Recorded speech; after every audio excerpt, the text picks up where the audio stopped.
Okay, hey, I think this is working. Hi there, everyone. It's Sam with another Friday video for you. And if you couldn't tell, or if you didn't already know, I'm here with fellow author H. Halverstadt, aka Heather, to talk about reading, writing, publishing, sci-fi, and all that good stuff. Hi, Heather. Hi, Sam. How's it going? Oh, it's pretty good. Great. Enjoying my Friday. Awesome, awesome. Glad to have you here. Heather's a sci-fi author and has written a space adventure novel called Gemini's Key, but I'll let her tell you more about that in a minute. I'm very grateful that she has agreed to be here graciously to answer some of our questions. So as always, I have some questions prepared. I want to hear about her book, her writing process, publishing process, all that stuff. But let's make this an interactive discussion because I know I'm not the only one out there who one, like sci-fi, and two, has these questions. So if you're watching, listening, whatever you're doing, and yeah, and just following along, ask your questions in the comments, and we'll hear from you too. So about reading, writing, and publishing, sci-fi, fandom, or any of those topics. So yeah, but for now, Heather, why don't you take it away? Give us a quick overview of your book / any of the major writing work you've done, especially this new book. It is new, right? It is. It is new, yes. Yeah, tell us about it. Well, this is Gemini's Key, and very proud of it. It's my first novel, and it's a story about a young man who whose father has been killed well, he died. The rest of the galaxy thinks that his father has been committed suicide out of remorse for his treason, which he obviously did. But, he was dead, so there was no trial. And, everybody thinks he, sorry, get a little stage fright. But the rest of the galaxy has convicted him in absentia. And the only person who really believes he's innocent is his son, Reed, who's our hero. And it's been 10 years since his father's death. And unfortunately, Reed has also been caught up in this web of treason because everybody thinks that where there's smoke, there's fire. And even though there's no proof, I mean, you don't really need proof, especially when you have a famous person like Reed Tashtaran. I mean, why would you need proof? It's just so juicy. So there's really nowhere that Reed can go to have a career. And his dream is to be a part of the Wormhole Guild, which he's really well qualified for. But, obviously he's a security risk. And so the only way that he can really realize his dream or really have a career at all, really have his life back, is to prove his father innocent. But, there's complications. Of course. First of all, they have to tell you what your father supposedly did, but, it's classified. And of course, you could go to where it happened, but no, you can't do that either because that's a planet that belongs to the Wormhole Guild. So he has a plan to try to qualify for as an intern to get into the Wormhole Guild, but it falls through. And he gets this one last chance to get to where his father died and prove his father innocent. And it comes from a cyborg who claims he's a friend of the family. Reed's never really met him before. And if he goes with this guy, it's going to cost him. As a matter of fact, it might cost him everything, including his life. So what's he going to do? What would you do? That's the question. That's the question. So, and I really haven't told you anything that occurs past, mostly chapter 1. That's good. I was hoping you wouldn't. I was always hoping you would give us like back cover summary kind of premise stuff. Yeah. That's good. You left on a cliffhanger, and now we don't know. I don't know what happens. So yeah, I'll check it out. It sounds like it's like what's that? That's between the first chapter 1 and the back cover. That's all I told you. Great. It sounds like it's so like space politics, like galactic politics, maybe action adventure in there. Is that? Yes, is that definitely. Star Wars-ish. I know you were talking to me about Star Wars earlier. Yeah, Star Wars-ish, Star Trek-ish. Maybe more Star Trek. I don't know. Yeah, it has a lot of galactic politics, but it doesn't have real world politics. I actually work really hard not to have real world politics. Amen. In there. And so it's Star Wars-ish in that it's character first, and it does have space and spaceships. It's Star Trek-ish in that it is more cerebral, and it does have action, but it also has a lot of things that make you think. Our hero is very smart, much smarter than me. And, he has a perfect memory.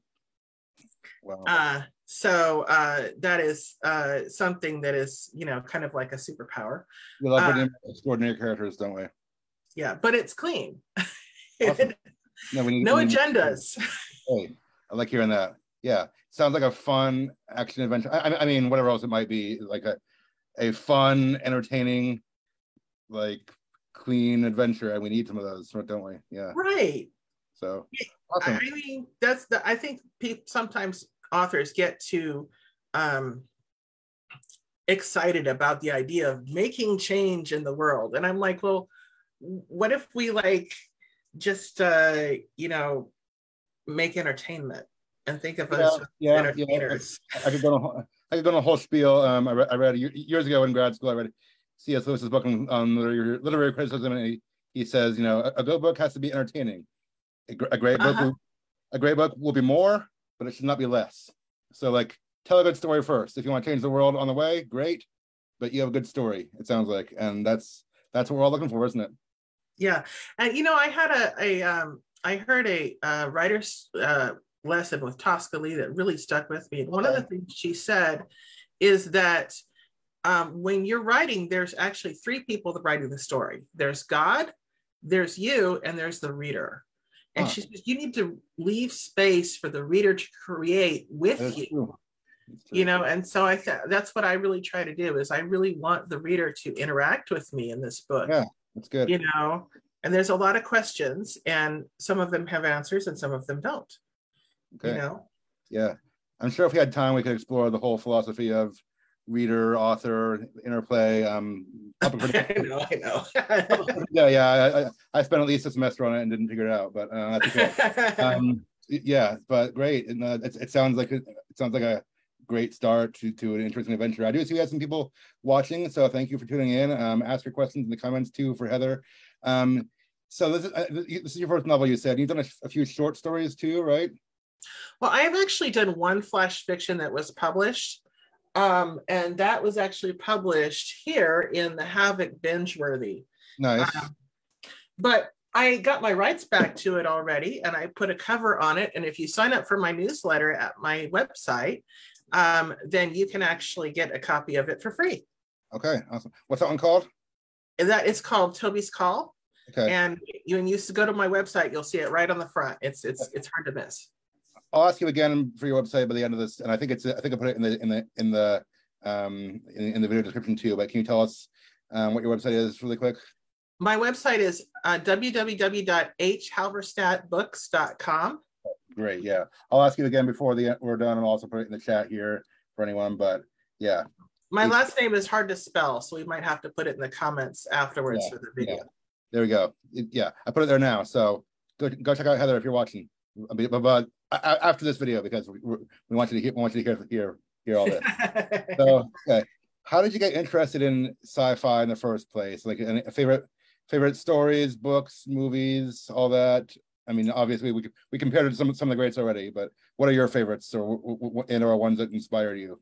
Well, when I was a kid, my dad showed me the original 2 Star Wars on video, and then took me to see Return of the Jedi in the theaters. Awesome. And to this day, that's my favorite original Star Wars film, probably because I saw it in the theater. But Star Wars has always been a huge thing in my family. As a matter of fact, when my son saw the first A New Hope for the first time, we made it a big production, and we got my dad and my sister, and we all watched it together, and it was like on the holiday, it was like, okay, here it is, and we were like really careful not to spoil it, and Force is strong in your family. Yeah, and the expression on his face when he found out about Darth Vader. I mean, I hope I'm not spoiling the original series for you. Yeah. Spoilers in case anyone hasn't seen it. No, I'm kidding. Yeah. In case you haven't seen the first. I think we're past that point, but I've asked that question for my own son, who, I mean, he's only 2, but I'm like, how do you introduce these things to him over time? When he's old enough, I don't know yet, but yeah. So if any kids haven't seen Empire Strikes Back, I'm not going to spoil it for you, but there's a big surprise. Yeah. Yeah. Luke is Darth Vader's father. Wait, no. Wait, no. Okay, so yeah. Star Wars, obviously. What else? I mean, so Star Wars, Star Trek, Babylon 5. Nice. Are big favorites. And I also read a ton of the original Star Wars novels, like the Legends series. I was going to ask if there's anything in the books too. Yeah, I've read a bunch of those. I'm a fan. Well, we were talking yesterday a little bit. I'm a Timothy Zahn guy. Timothy Zahn is I love his villain. He's the best. If anybody hasn't seen Thrawn, he's like, I love Thrawn. He's big Thrawn fan. I've reviewed a few of those books on here when I do reviews, so that's cool. I actually got to meet him at AwesomeCon about 6 years ago. But anyway, awesome. That's neither here nor there. Not about me today. I just had to throw that in there. But yeah, Star Wars Legends books. Okay. Is there one author or story that inspired Gemini's Key in particular? I mean, I know we could draw inspiration from all different places. Obviously you draw it from all of the different fandoms you like and other things too, but anyone that you were like consciously trying to maybe emulate in your writing? I think my biggest influence is Lois McMaster Bujold. And she has a series that is called the Vorkosigan Saga. And I actually have some of it right here. Here's one.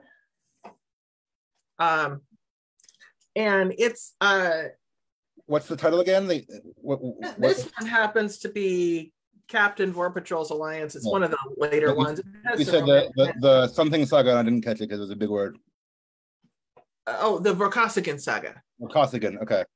Yeah, my favorite one I don't have a hard copy of because I look at it on Kindle, but my favorite one is the Warrior's Apprentice, which is the first in a saga. But the thing about the thing about her is she has these character first novels, but with believable science in the background. Okay. And I think there's this aesthetic out there that you have to either have this hard sci-fi with like descriptions of technology like this, or character first novels. And I'm like, well, can't we have both? Yeah. Is her space, or is it like robotics, or what? It's space. Yeah, definitely space, wormholes, that sort of thing. So I really like her a lot. I mean, we're different in a lot of different, respects. I definitely have a Christian worldview, and I have a lot of other influences. Another of my big influences is Anne McCaffrey. Okay, yeah, I know of her. Yeah. Yeah. So Anne McCaffrey and Alan Dean Foster. Yes.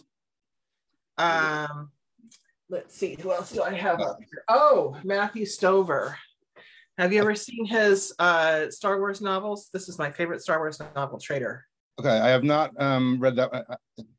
I think I was telling you yesterday too, but I got to the beginning of New Jedi Order in college and kind of fell off because I was in college and didn't have time to read. And by the time I was done with college, they declared the whole thing non-canon anyway. So I've not read that specific one, but I know about that series. Yeah.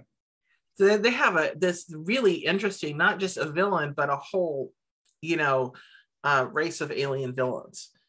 And the thing is that they have a lot in common with, who was the villain in the Avengers Endgame? Thanos.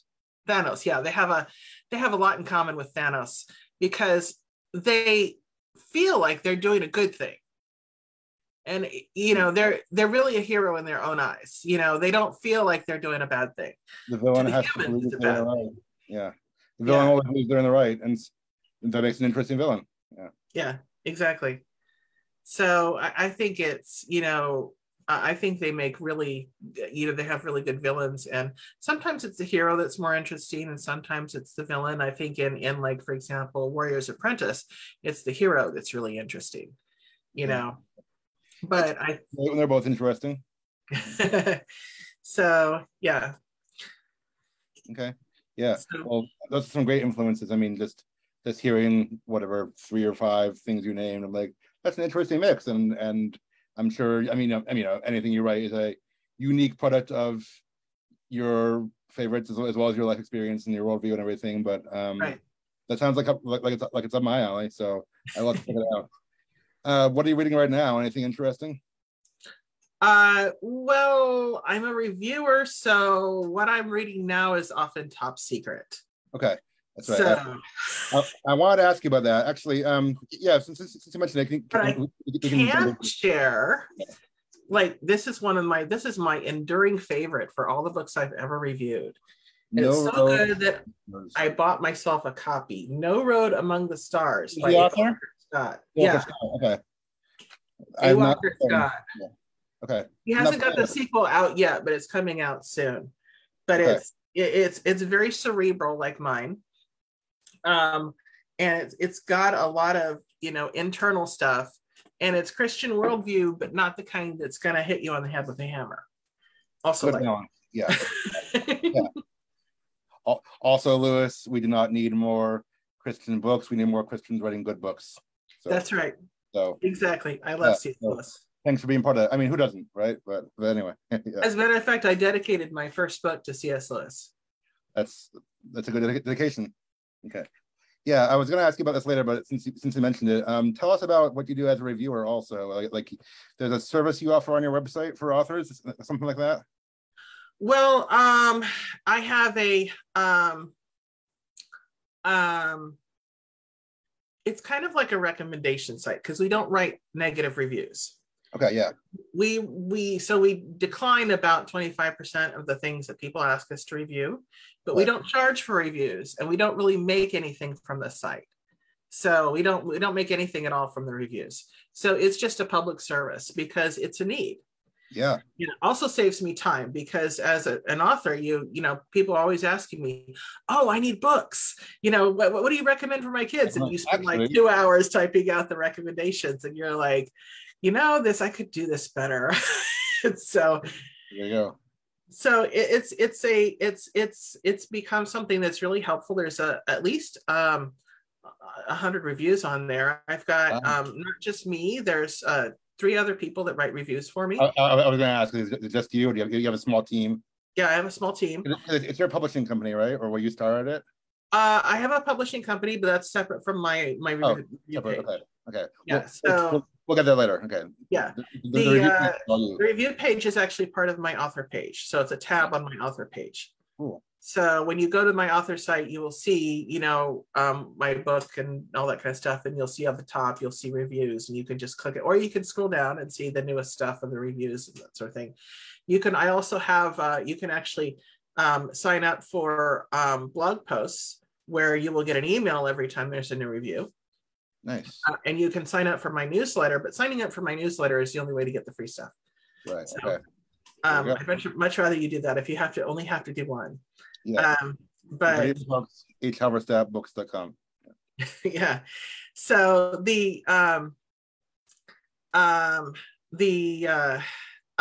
so we look at the reviews, and we do reviews for all ages. They have to be speculative. So science fiction, fantasy, science fantasy, steampunk, that sort of thing. Some paranormal. Lots of that. And we usually only do the first book of a series. So behind that book, so there's, we want people to discover new authors that they don't know about. Mm-hmm. That's the whole point of our book, of our site. And we have a very strict standard of being clean. So, if there's anything past, say, enthusiastic kissing, it's not appearing on our site. Okay. At all. And even then it'll have a label. And we have long form reviews with labels of everything. So if there's a any kind of religious worldview in there, you'll see what it is. And if there's any kind of content labels or stuff, it'll be there too. Violence, everything. So that we also don't do anything that's gory and that sort of thing. So we designed it to be the sort of thing where you could allow your kid to look at it, at the reviews, and scroll through them. They can say, Mom, I want this book. And they can say, or Dad, I want this book. And you could look at it and say, you can read that when you're 15. Yeah. But there shouldn't be anything on there that's just a no. Good. No, we're not gonna do that. So we also don't have anything where the hero is using like spells or Harry Potter style. People have varying opinions on that, but we just kind of screen for it. We do have stuff where there's maybe magic objects, okay, or they have an inborn magical ability or something like that. We might have those. Mm-hmm. But we don't do anything where there's like spells or incantations or stuff like that, because it's a lot of people really don't want their kids to be reading that. And even mine, I don't mind, but it has to be qualified. Yeah, I grew up in a no Harry Potter household, and I read them as an adult when my wife introduced me, or my then girlfriend. Right. I get it. I'm not sure I raise my own kid the same way, but I get it. So yeah, and everybody makes their own decision on that. But I think that I want this to be a place where everybody can agree that this is something that they want their kids to watch. Harry Potter, mine hasn't watched Harry Potter yet, but when he's older, I'll probably let him. Mm-hmm. I just want him to want to be older and have better judgment. Sure. Better judgment, like for things like Lord of the Rings and stuff like that. Right. So exactly. But is your site, is it mostly focused on young adult, new adult, or is it kind of everything? Well, we have most as so mine personally is between like young adult and new adult. Your book. But my book. Yeah. But it's new adult, but it's clean enough for young adult, and a lot of my fans are young adults. So sure. The site actually goes all the way to children's. Okay. Because I want it to be there for the whole family, but we have the most things of like new adult and young adult is really what we have the most of. But it's really just categorized as adult. But we have the most of new adult and young adult, and we've got some middle grade.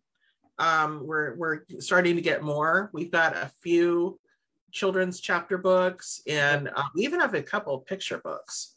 Okay, wow. So yeah. Hey, good to know for kids of all ages. Yeah, kids of all ages. So including adult kids. Including adult kids. So it's a fun site. I really love it, and it's that's really cool thing too. And I'm sure it broadens your horizons and gets you out there and gets you, helps you to know what's out there, and you've probably read some cool stuff along the way. Yeah, and I get free books. That's not to like. That's the motive. That's it. Yeah, that's the real motive. I get free books. I got it now. I couldn't blame you.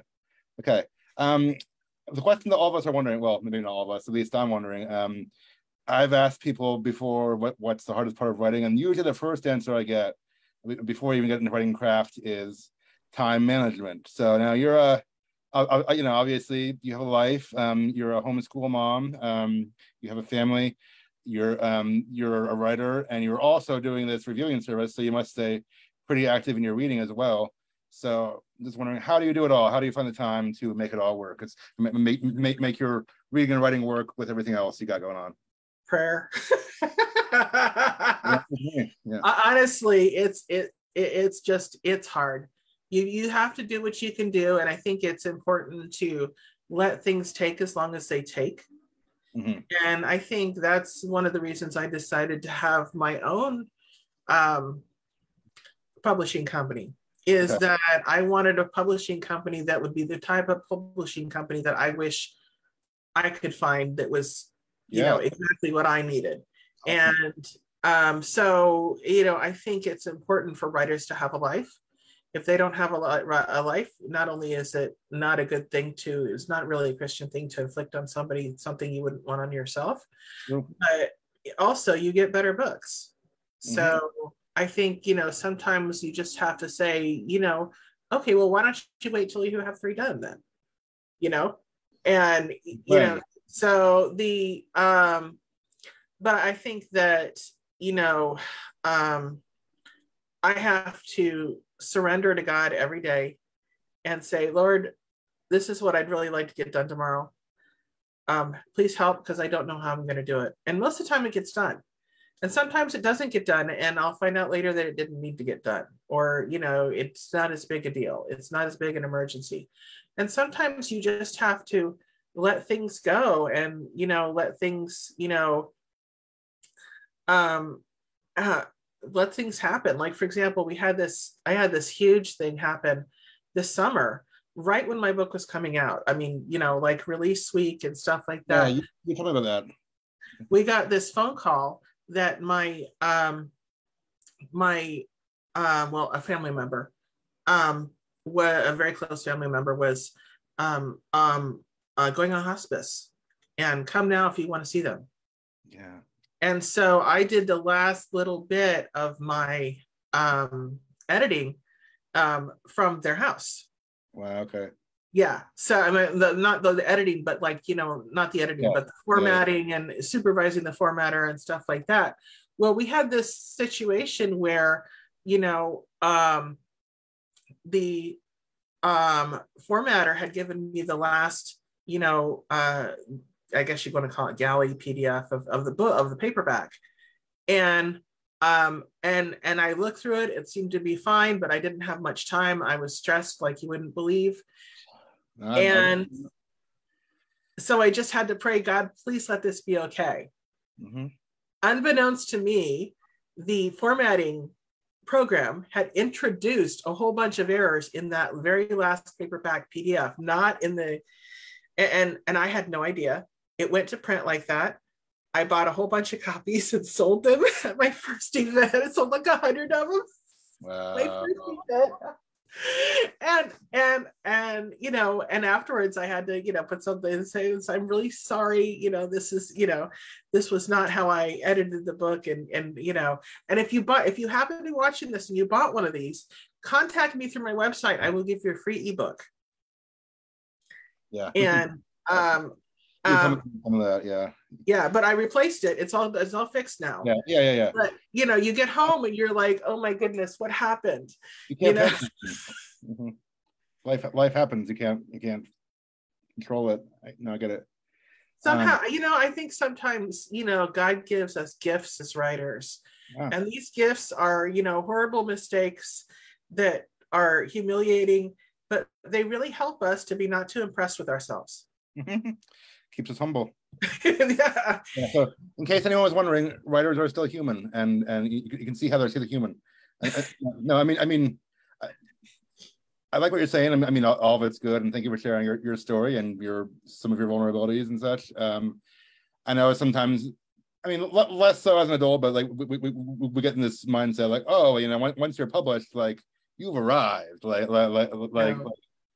at that point, like you're famous and you're set for life. Obviously, that's not true. If anyone thinks that's true, sorry to disappoint. And I mean, we kind of thought that way growing up, and yeah, it's a good goal, but you're a human. You're still on the journey. You're still getting your name out, and still have struggles like all of us, both with your writing and with life, because that's just what happens. And yeah, no, thank you for sharing that.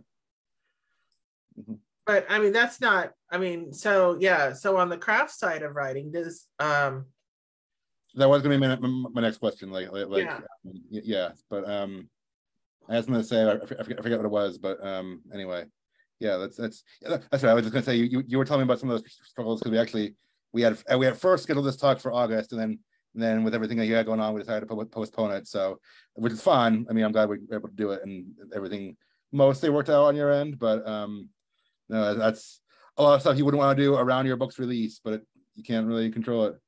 Right. Yeah. But yeah, tell us about, as far as like the craft of writing and editing, what's your biggest challenge or struggle? Well, I'm actually an extreme plotter. Okay.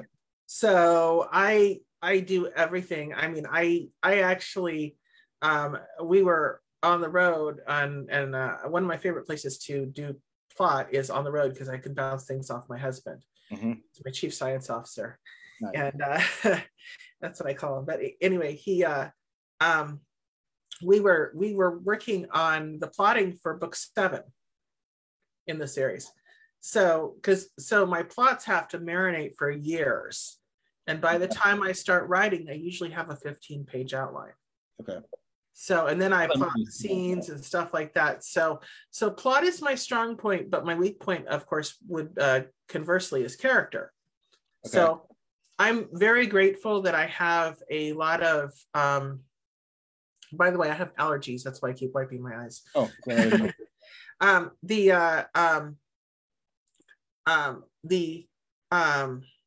but I'm grateful that I have a lot of friends who are strong in character. So they can point out, yeah, I don't think this person would react like this, or I don't think that person would react like this. And I think as writers, we need to appreciate each other more. And I see people trying to one-up, oh, the character writers' books are best, or the plotters' books are best. I'm like, why are you trying to make these people mad? These people should be your friends. You should be reading each other's books to help each other. We need each other. We need both, and we do need a community of writers. I mean, at least right. Help creative community. I mean, Tolkien and Lewis had their creative community, and they're the greats. That's right.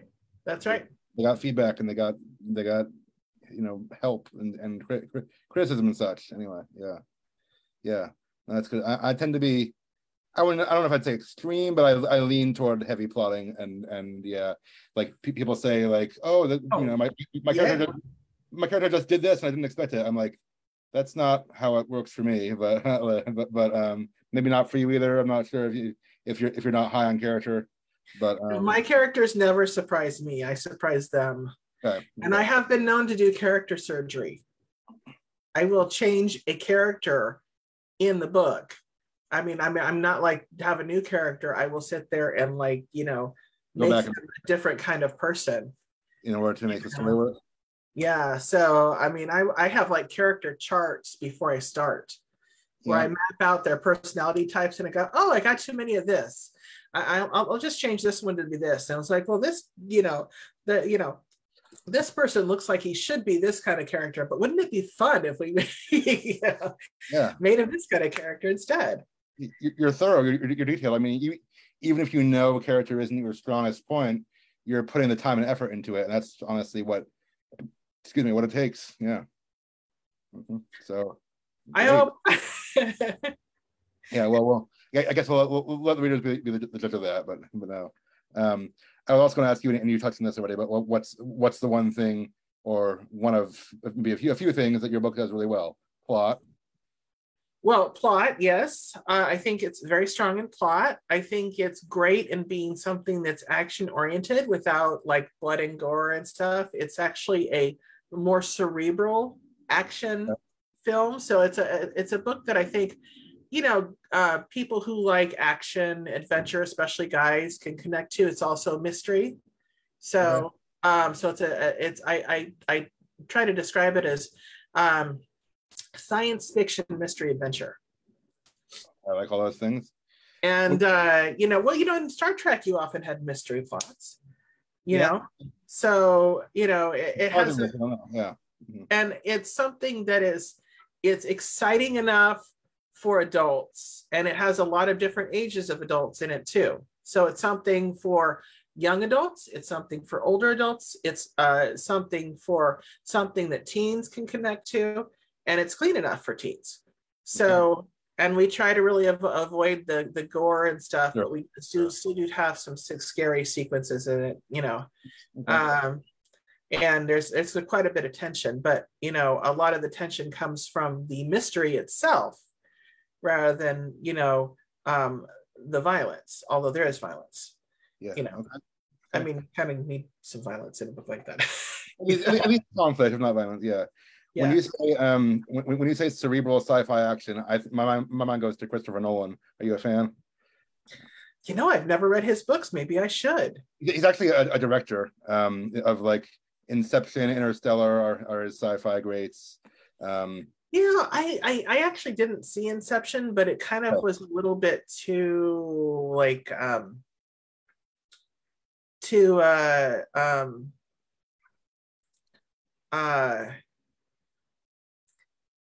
weird for me. That's fine. It's not everyone's cup of tea. I mean, I even have to like watch it multiple times before I get the whole thing. But yeah, it's just yeah. So, I guess when I say big cerebral, I'm thinking more like Babylon 5, where you kind of have to really pay attention to find out what's really going on. Well, and that there's multiple things going on behind the scenes. Yeah. And I know we both appreciate Timothy Zahn, who's also like that.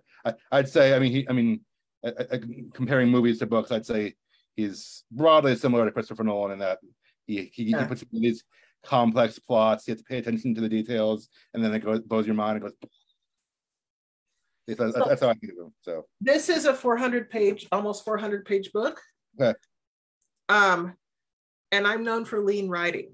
I have to be told to put description in rather than take it out. So this is all plot.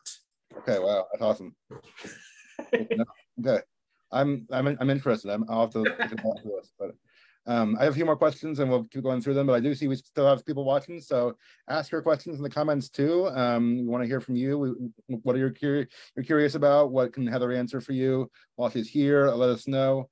I was going to ask, kind of on the topic of craft and such. Is there a writing tip you can offer that most people overlook or don't know? What advice would you give to your fellow authors and or up and coming authors? Well, I think the thing that writers are really different, and you have to find your writing process separately. But I think that people go to these writing conferences and they take, which I'm a big fan of, and take down all these notes and do things like this and that, and they don't find their own path. And I think it's really important to find people who write like you do. Okay. And to ask them for tips. Yeah. Not that you can find someone who writes exactly like you, but but broadly, I think that if I'm a plotter, which I am, I'm going to take writing advice from plotters, and then I'm going to ask for criticism from pantsers. Yeah. Okay. That makes sense. The wheel has been invented. I mean, we're way past that. The path has been tread. I mean, yes, you're doing your own thing, but you're standing on the shoulders of many who have come before, and whether consciously or not, you're emulating some of what they've done, because there's nothing new under the sun, and that's just the way it is. My story isn't super brand new either, but it's superheroes. So we've done these things before, but we bring our own touch to it, but we follow in the pathways that have been laid for us. And for those who are plotters, I highly recommend finding a comp title, which is for those of you that are not writers, a comp title is a book that is very similar to your book, that is successful in your genre, as similar as you can get it actually, and deconstructing that book. To find a book that has the tone that you have as close as you can get it. Deconstruct that book, find out what happens when, and your book isn't going to be the same, even remotely, but, strip it down to, I would make a reverse outline and strip it down to bad thing happens to hero, and see how long the scenes are, how far they are, what happens when, and then just kind of try to put your story in there. And it won't fit perfectly, and that's wonderful. That's perfect, but it'll help you to figure out what needs to happen when and in what order and how long it needs to be. And more specifically, when to start your book. I think when to start your book is a really important thing. And I actually cut about 40,000 words off the front of Gemini's Key. You mean like when the action picks up? No, well, I mean, like when you enter the story. Yeah, I started the story much sooner than I should have. And then you were like, about 40,000, and I don't regret it. That's interesting. You know? Cool. Yeah, no, I've talked to a couple of people who said they scrapped their whole first draft and started over, and I'm like, that makes me nervous when I hear that. But I'm like, but I mean, you have to make sacrifices. You know, they say kill your darlings, and we've all heard that. But yeah, it's true. It's true. I mean, you know, we have all the stuff that we want people to know, but you know, the reader doesn't want to know all these things. The reader wants to discover them along with us. You know, they want to discover them. They want to figure things out. They want to wonder. They don't want us to give them all this information up front. Yeah, not up front. Maybe some interspersed throughout when it's important, but you know, avoid the info dump. Right. I was telling another writer that, you know, I really like your character development, but you need to give it to the reader as with a medicine dropper rather than as a buffet. Yeah. Or a fire hose. Yeah, or a fire hose. Yes, yeah, full of foam. Good advice. Good advice. Thank you. I'm thinking through my own book as you're saying that, and I do have probably too much backstory in it. It's interspersed in flashback chapters throughout, but there's still long sections. And anyway, that's another topic. But I've already cut some down. I probably need to cut more. I'm still in what I call editing purgatory, just purging off the fat before I try in earnest to submit it. So yeah, but that's good advice. Thank you. Yeah, I'm a big fan also of critique groups and the Turkey City Lexicon. What's the Turkey City Lexicon? The Turkey City Lexicon is a page on the web. If you just Google it, it's a list of a whole bunch of different writing faux pas that the SFWA puts up. And so you can actually go and look up each one of these individually on the web and find all these articles about what you should be doing or not doing, you know, with these things. So there's a lot of free writing advice, but the thing is, if you look up the free writing advice, you have to know what it's called. So you have to know, like, as you know, Bob, and you know, you have to know these weird, strange names. Mm-hmm.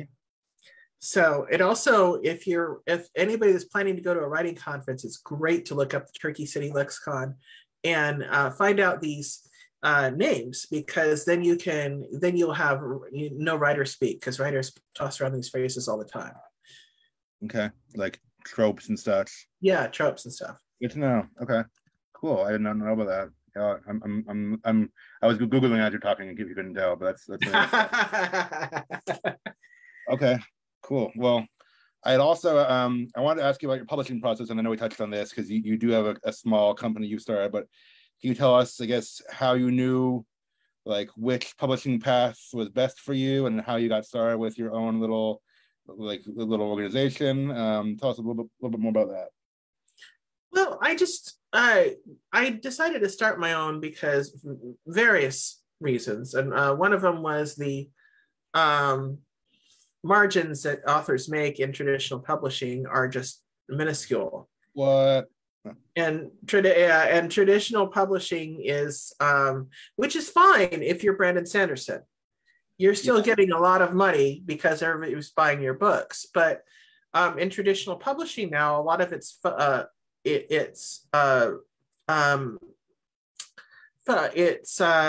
functioning a lot like indies. So you're still expected to do all the promoting and stuff, almost everything yourself. Yep. Yeah, and I'm like, well, if I'm going to do all this myself, I want more of the proceeds, because I want to be able to afford to keep writing, because obviously I like nice covers. Mm-hmm. That was not a cheap cover, but artist, I guess. Yeah. Oh yeah, Kirk DuPont's. He's the best. Very good. And he did me a favor by taking me as a client. I'm so grateful. And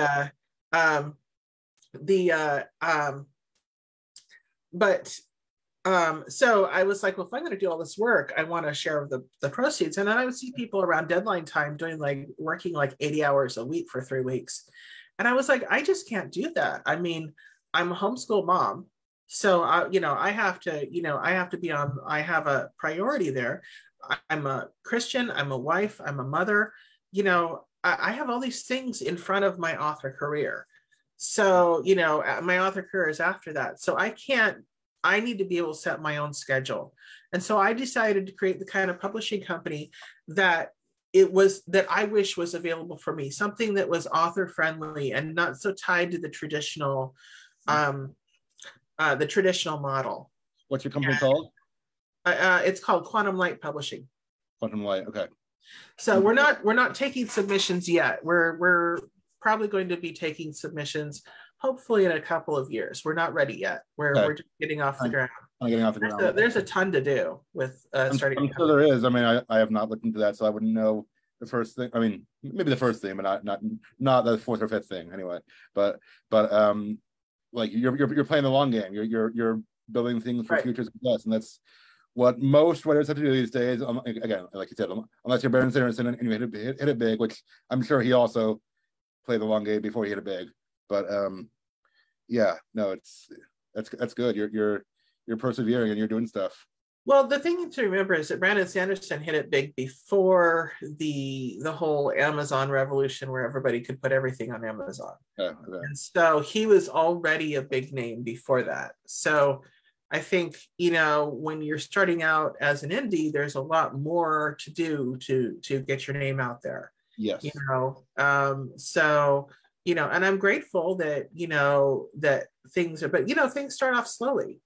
You go to a lot of shows, you go to a lot of trade shows and stuff like that. And you don't even do that a lot until you have, 3 books or so, because you have to be able to make back the table fees in the hotel. And there's a lot that goes into the business side of authoring. So, but I'm grateful for the publicity that I'm getting. And even though it's a slow start, which I intended it to be, because I haven't even done any advertising yet, and I'm not going to until I have at least book 2 out. Okay. But I got a really nice review from, have you seen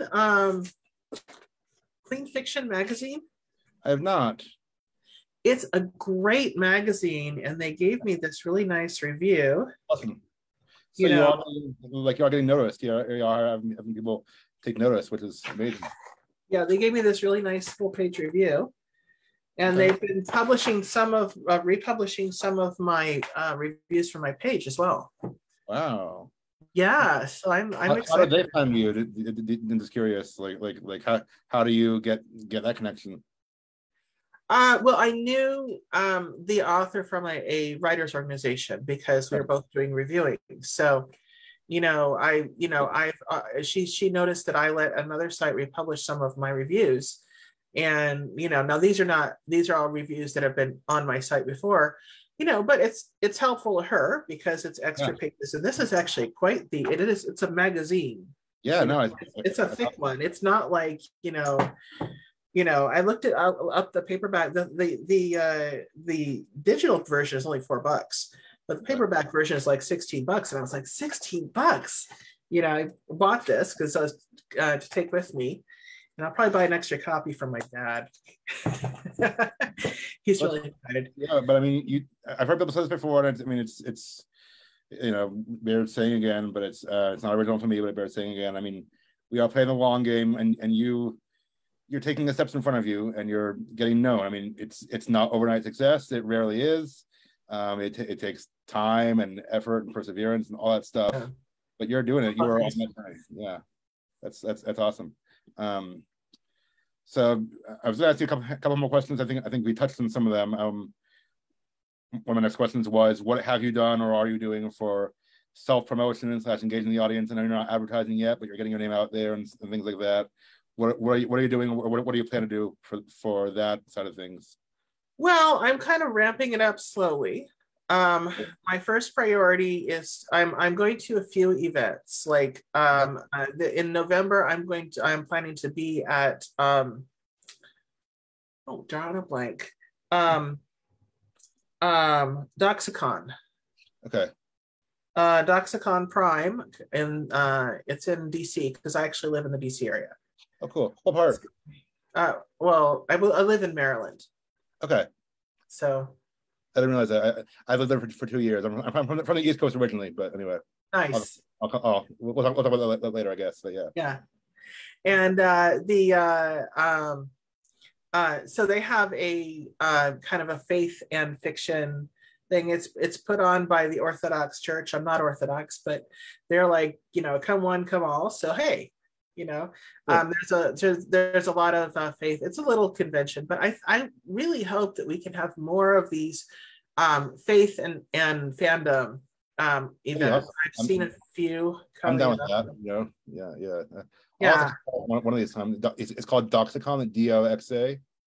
Doxicon, DOXICON.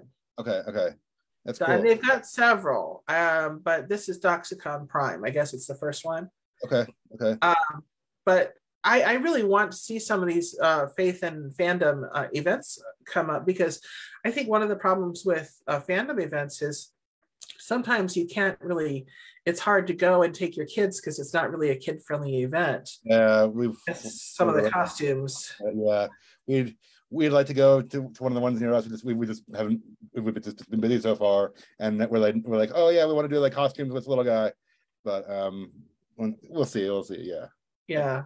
I see your concern there. Yeah, people get into the slave Leia too much. Yep. I've seen a share of those, or mostly on the internet, but yeah. So I would love to see, and not necessarily even religious, but like just family friendly. Yeah, sure. That'd be awesome. Mm-hmm. Yeah, so that makes a big difference to me. I'm a big fan of clean fiction and fiction that doesn't have an agenda one way or the other. Yeah, no, that's cool. Okay, you're taking the steps that they're there. You're working on that. And you mentioned, of course, your book is a series, or it's first in a series. So I was going to ask you, what do you have in the works for now or for the future? What can we expect from Heather or from H. Halberstadt in the days and months and years to come? Well, so the plan is that next year I should be coming out with a novelette called Tumult's Edge. And that is what I'm going to put on BookFunnel for free. But the people that are on my newsletter will get it for free.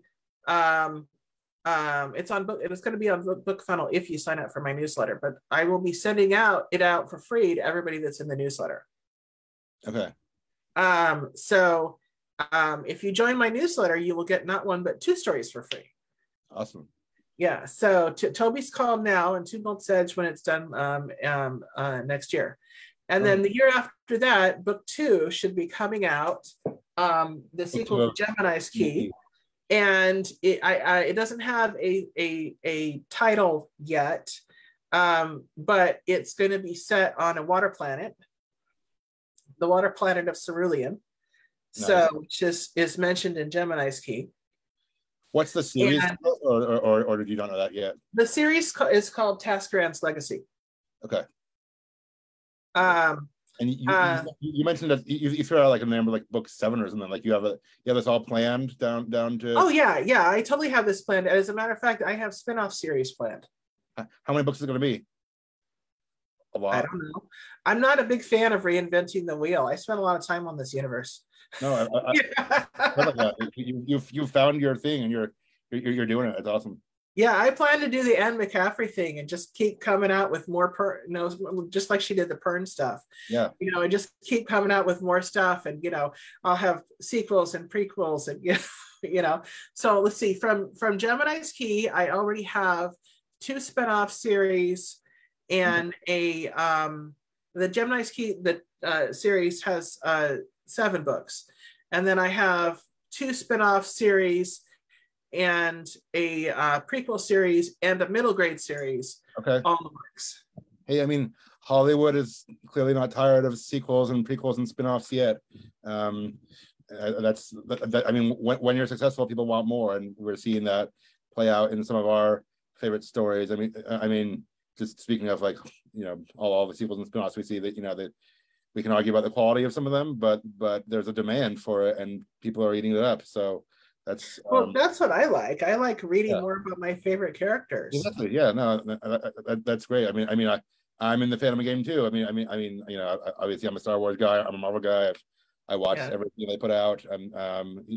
Not every single one can be my favorite. That's how it works. But I watch them all. I enjoy them all. So Yeah, that's no, that it sounds like you got a lot ahead of you. That's really cool. Okay, well, we're wrapping up, starting to. So I want to respect your time, everyone else's time too. Where is your book available? Like, is it, I mean, obviously Amazon, but like obviously Amazon. If you go and you click on Gemini's Key on my website, it will take you to a link of where everything is available. Okay. It will be right now. I would buy it on Amazon, but I am in the middle of uploading the revised copy of the ebook to Kobo, which wasn't, it wasn't bad in the first place because it didn't have all the paperback issues, because that was just in the paperback. But while we were revising, we found a few little typos here and there and fixed them. And then I'm still figuring out draft to digital. So some of those, other places are may or may not have it, but we're and I should have it on Ingram, and which means Barnes and Noble and a whole bunch of these other places soon.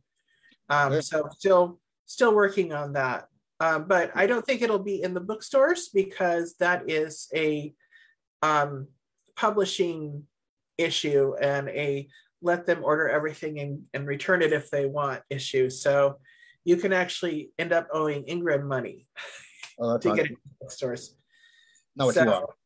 Yeah, so bookstores are a whole different calculus. So eventually, Quantum Light would love to have some, our, a roster of bookstores that we sell to on consignment, or just sell to on our own. But we have to figure out all the mechanics of that first, and that will take a while. Sure. Okay. So, and managing that and software and stuff, and it's a whole, you don't even want to hear the details. And that's a good start. So thank you for sharing. You're well on the journey and you have a laid out plan. So it sounds like you've got a lot ahead of you, and you're just getting started. So great. Where can people follow you and your work online? Well, I'm on Facebook as H. Halverstadt Books. Okay. I'm also on MeWe as H. Halverstadt Books, and I am on Twitter also as H. Halverstadt Books. There we go. And obviously, and your website again is? HHalverstadtbooks.com. There you go. But I'm also on Instagram, but I'm really bad about posting to it. So you might find some ancient pictures there, and I might update it once in a while. So. Okay. Well, Heather, thank you for sharing with us. I mean, I want to respect your time and everyone's time too. But this has been a great talk. Anything else you want to say to everyone out there before we sign off? I think everybody has a thing that they learn once a year, at least I do. I think of, what people are, what I'm learning and what I'm growing in personally. And I think what I have been learning this year is to own my weirdness. That's important. And I think for all of us that love speculative fiction, that is something that we should all do, is to own our weirdness. God made us the way we are, not because we're weird or a mistake, but because we are, he wanted us to serve him in this capacity, and we couldn't do it without being weird. Amen. That's good to hear. Thank you. I mean, I need that. I'm weird. We're all a little weird. If you're writing a book and you're probably a little weird, and so we're all in that boat. That's great. That's awesome. So own your weirdness. You heard it from Heather. That's the moral today. Okay. Well, thank you for being here, and thank you everyone at home for watching and tuning in, and for supporting Heather. Go check out her website and everything. Follow her on social media after this. Like my page, Samuel N. Harris, for future discussions like this and content for writers, or sign up for my mailing list at the Chippermaker link in the video description. When you sign up, you'll get a free sample of Fractured Heroes, my story, a few of my favorite scenes that I think you'll enjoy. And of course, go check out Heather's work too. Buy her book, read it, leave her a good review, all that stuff. Thank you for being with us today, Heather. Thank you those at home for watching. Everyone, have a great weekend. May the force be with you. Okay, bye. And with you. With you. Thanks. Bye.